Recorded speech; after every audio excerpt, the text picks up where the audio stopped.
দর্শক, যমুনা রেল সেতু দিয়ে পরীক্ষামূলকভাবে প্রথমবারের মতো পারাপার হয়েছে যাত্রীবাহী ট্রেন।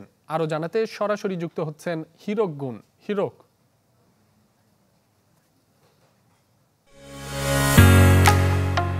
ঢালাইয়ের সেরা প্রিমিয়ার সিমেন্ট। কিন্তু প্রথম যমুনা রেল সেতু দিয়ে পরীক্ষামূলকভাবে বাণিজ্যিক যেটি যাত্রীবাহী ট্রেন কিন্তু পারাপার হয়েছে। ঠিক 11টা 20 মিনিটের দিকে কিন্তু রাজশাহী থেকে ছেড়ে আসা যেটি সিল্ক সিটি এক্সপ্রেস সেটি কিন্তু এই যমুনা রেল সেতু দিয়ে পার হয়েছে এবং সেতুর যেটি ডাবল টেক ডুয়েল গেজের যেটি সেতু রয়েছে সেই সেতুর উত্তর পাশের একটি লেন কিন্তু দিয়ে আজকে প্রথম পরীক্ষামূলক যেটি বাণিজ্যিক যাত্রীবাহী ট্রেন চলাচল শুরু হলো।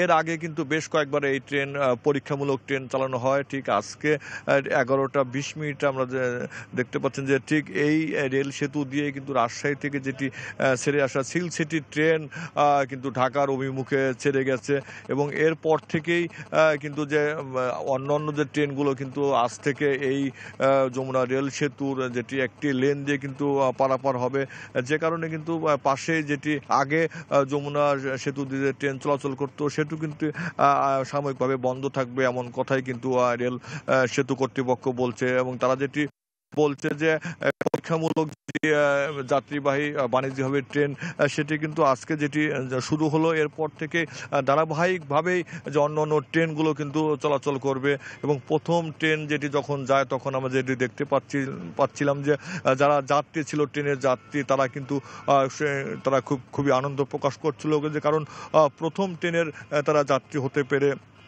আমরা যেটি দেখেছি ঠিক 11টা 20 মিনিটে কিন্তু এই যমুনা রেল সেতু দিয়ে সিল্ক সিটি ট্রেনটি যাত্রা শুরু করে। এরপরে কিন্তু তারা ঢাকার অভিমুখে চলে যায়। ঠিক 50টি পিলার এবং 49টি স্প্যানের উপরে এই সেতুটি নির্মাণ করা হয়েছে এবং সেতুর পরিচালক তিনি যেটি বলছে যে পরীক্ষামূলকভাবে যেটি বাণিজ্যিকভাবে যাত্রীবাহী ট্রেন আজকের থেকে শুরু হলো, এরপরে কিন্তু তারা আবার আনুষ্ঠানিকভাবে কিন্তু যেটি 2 লেন দিয়েই ট্রেন চলাচল করবে। তবে আপাতত কিন্তু এখন ঠিক উত্তর পাশের একটি লেন দিয়েই কিন্তু বাণিজ্যিকভাবে যাত্রীবাহী ট্রেন চলাচল করবে।